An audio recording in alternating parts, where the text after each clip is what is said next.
Hey, ¿qué tal amigos? Sean bienvenidos una vez más a esta que es su Granja Humana MX. Bien, quiero presentarles un tema bastante importante y es ¿por qué necesitamos historia verdadera y buenos historiadores? Es un artículo de Ryan McKenna del Instituto Mises y es que, vaya, es una adaptación este artículo de la introducción de un panel de revisionismo histórico de la cumbre partidaria del 2022 de Arizona-Baltimore.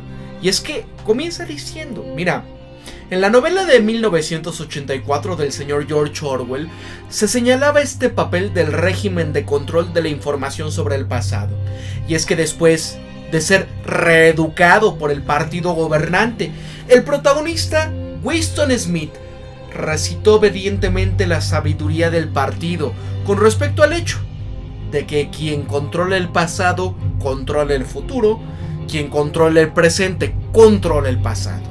En otras palabras, el partido gobernante en el mundo de 1984 entendió que controlar las narrativas históricas es clave para influir en las opiniones ideológicas del público. Y esto es difícil de negar. Hablando sobre una revolución industrial, el historiador Ralph Raico señaló esta importancia de la historia para ganar las batallas ideológicas y políticas. Y es que según él decía, mira, es un hecho curioso que todas las disciplinas, parece que la historia más que la filosofía o la economía, determina las opiniones políticas de la gente. Pudiésemos considerar que esto es bastante injusto. Pudiésemos pensar que la economía tiene más que decir sobre lo que la gente debería de pensar sobre la competencia y las leyes antimonopolio, mientras que la filosofía tiene más que decir sobre lo que la gente debería de pensar sobre los derechos naturales. Pero de hecho, la mayoría de las veces parece que su historia o las interpretaciones de la historia van a influir en las posiciones que tome la gente. Y es que hay algunas personas, por supuesto, van a insistir en que el medio más importante para convencer a la gente de una posición u otra involucra argumentos lógicos rigurosos. Sin duda este enfoque es de especial importancia para algunos, y el pensamiento económico y filosófico sólido es ciertamente importante cuando se trata de interpretar y explicar eventos. Pero la mayoría de las personas parece, como lo señala Raico, que las narrativas históricas han tenido un papel descomunal en influir y en establecer puntos de vista ideológicas. Podemos ver esto fácilmente observando varios ejemplos. Y es que entre estas narrativas históricas más importantes que afectan los puntos de vista ideológicos de las personas se encuentran los puntos de vista de la revolución industrial. Y es que el mito como historia, aquí la narrativa histórica general es así.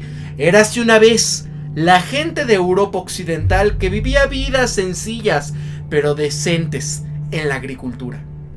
Pero todo terminó cuando los capitalistas forzaron a la gente común a entrar a las fábricas, o lo que los anticapitalistas llamarían estas fábricas satánicas. Gracias a los capitalistas, el nivel de vida de la gente común bajó y la calidad de vida se destruyó durante generaciones. Solamente después de que los gobiernos interviniesen para regular a estos propietarios de las fábricas es que mejoró la vida del trabajador. Y ojo, esta es otra narrativa histórica que todos conocemos. En los años previos de la Gran Depresión, las economías del mundo occidental estaban casi completamente desreguladas. Luego llegó el capital, y es que de alguna manera provocó la Gran Depresión. El mundo se sumió en la pobreza gracias a estos capitalistas, y solo gracias a la intervención del gobierno una vez más, la gente se salvó. La única razón por la que no hemos tenido grandes depresiones repetidas en las décadas posteriores ha sido gracias a la intervención de los gobiernos para evitar que los capitalistas causen otra calamidad similar. Ojo, historiadores motivados ideológicamente, incluso historiadores imparciales que hacen mala historia, han enseñado al mundo estas narrativas. El mundo les ha creído, y el resultado es un enorme sesgo público contra la libertad y el libre mercado.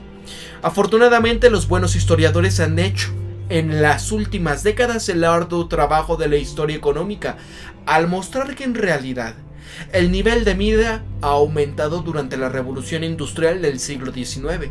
Buenos historiadores como Murray Rothbard en el libro America's Great Depression demostraron que la Gran Depresión difícilmente fue causada por la demasiada laissez-faire, dejar hacer, dejar pasar.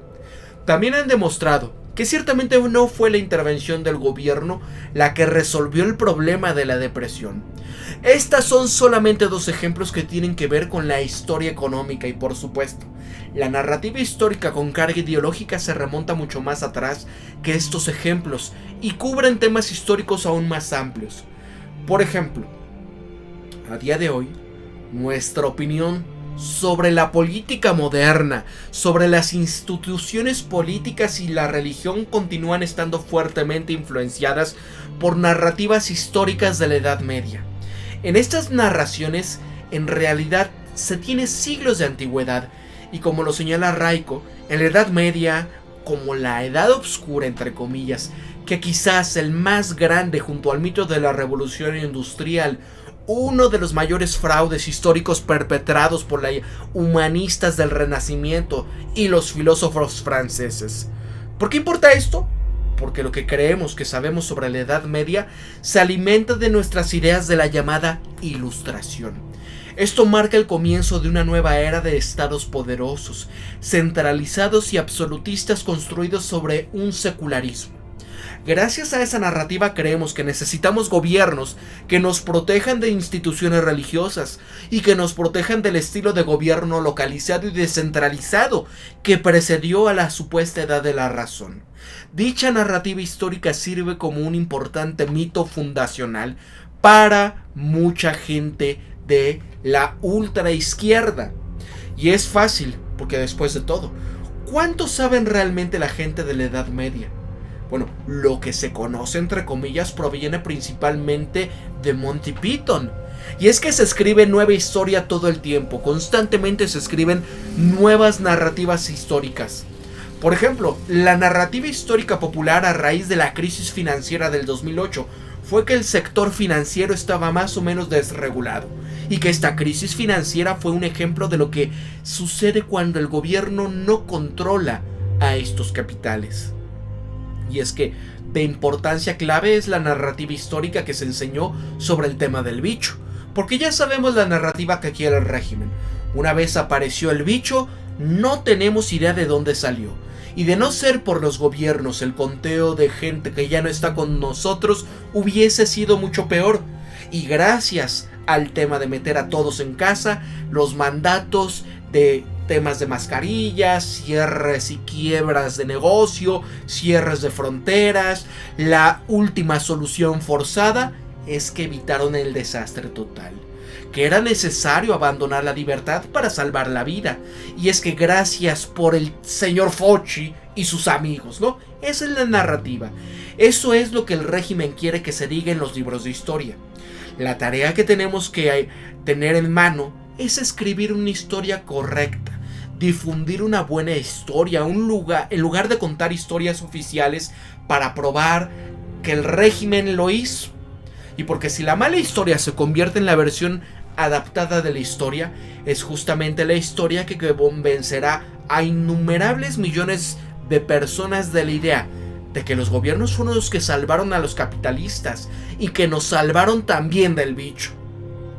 Y ojo, debemos hacer el arduo trabajo de escribir una buena historia que cuente historias reales sobre los mercados, sobre el Estado moderno, sobre la descentralización y la tiranía de funcionarios gubernamentales en todos los sentidos, como el de la salud. Pero si necesitamos absolutamente buena economía para comprender cómo funcionan los mercados y por qué. Por ejemplo, la regulación gubernamental nos empobrece en lugar de protegernos, pero son las historias de la historia los que la gente recuerda tan a menudo. Tenemos que contar historias correctas. Hasta aquí llega el Instituto Mises con Ryan McKenna. ¿Ustedes qué opinan de esta situación? Para la Granja Humana MX, se despide Pablo y recuerden esto siempre. Piensen siempre críticamente, sean ustedes mismos, conózcanse de verdad quiénes son y sean empáticos, amigos. Para la Granja Humana MX se despide Pablo. Hasta luego. Cuídense mucho. Nos vemos hasta la próxima.